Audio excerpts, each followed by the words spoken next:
Army Men Air Combat The Elite Missions continues 3DO's weird insistence on giving games different titles on different systems, and, in this case, different regions.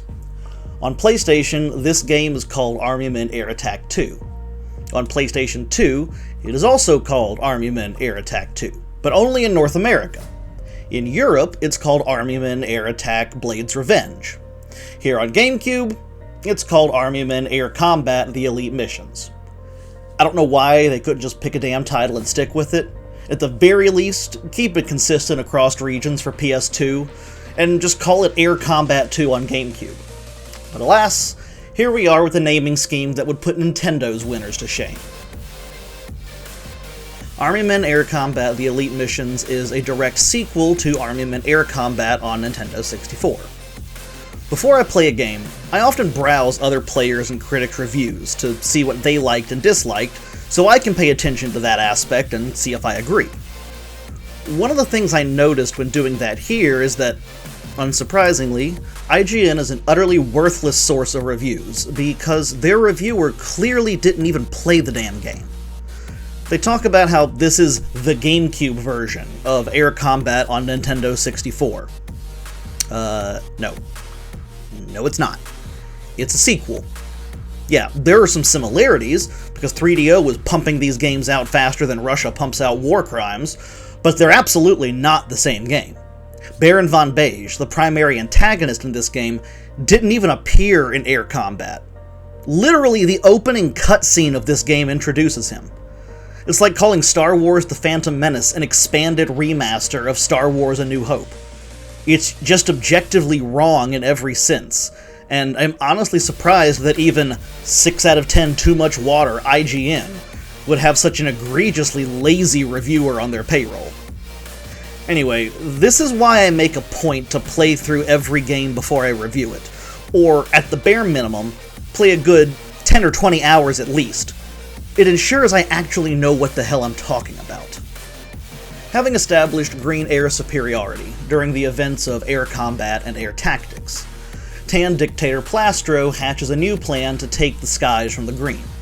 Ace pilot Baron von Beige, an obvious reference to Manfred von Richthofen, a World War II German fighter ace more commonly known as the Red Baron, who was credited with 80 aerial kills. Baron von Beige is the only pilot who can match Captain Blade's skill in aerial dogfighting, although Beige flies a World War I-style triplane rather than a helicopter. He also likely is a reference to Darth Vader from Star Wars, as both are extremely skilled fighter pilots, both are shot down in the ending of the movie/game, and both are, except for Vader's death scene, never seen or heard speaking without their masks. Regardless of whom he does or does not reference, though, Baron von Beige begins relentlessly attacking Green Army positions in an attempt to draw out Captain Blade. Blade, being a cocky Top Gun-esque hothead, falls for the bait, and his entire squadron is shot down. Over the course of the game's 20 missions, you have to rescue your team 2 or 3 times, attack Tan factories and installations, and eventually confront Baron von Beige in a one-on-one dogfight, minus the infinitely spawning ground units that will attack you throughout the final battle. Visually, the chips fall about where you'd expect. PS1 is the worst, with GameCube and PS2 looking pretty on par. I thought the GameCube version looked just a hair better than the PS2 version, but it felt like the PS2 version ran just a little smoother in some places. They're extremely close, though, in terms of visuals and performance, so it's entirely possible that both of those perceptions could entirely be in my head. Props to the PS1 version, though. While it obviously looks pretty rough compared to the 2 6th-gen versions, and it doesn't run as smoothly, it looks a lot better than I expected it to. It seems like 3DO finally managed to figure out how to use the PS1's hardware pretty well by this point. It still doesn't look as good as some of Sony's first-party games, or some of the major big-budget third-party games on the system, but for an Army Men game on PS1, I was kind of impressed. Sound design's also pretty good here. Music is solid, sound effects are pretty great, and the voice acting is good. In the context of Army Men, anyway. It's still cheesy as hell, but that's part of the series' soul. The most important part, the gameplay, is also solid.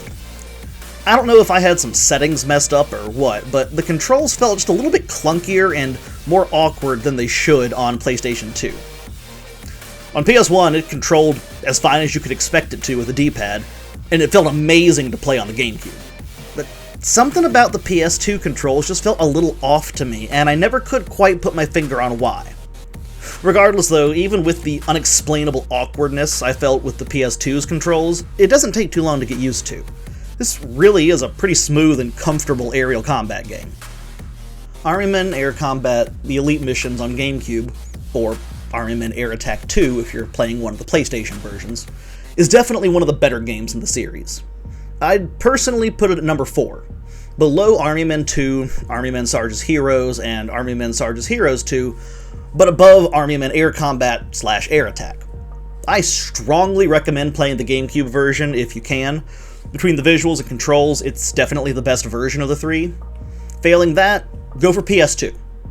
If somehow you don't own a PlayStation 2, a GameCube, or a Wii, then PS1 is still a good option. Despite being the obviously weakest of the three versions, both mechanically and visually, it still plays surprisingly well and is absolutely worth playing if you don't have access to one of the two 6th-gen versions. The game had some bugs I noticed towards the end, but it was nothing major, nothing that prevented me from progressing or that I found particularly irritating. It's worth owning this game, not only to have it on your shelf with your other Army Men games, but to play and occasionally replay. It really is a genuinely fun time. It's one of the 3 Army Men games on GameCube, one of the 7 Army Men games on PlayStation 2, and one of 10 Army Men games on PlayStation. If you're collecting for any of those systems, or for this series in general, make sure this one gets a spot on your shelf. It actually deserves one, which is more than some of its compatriots can say.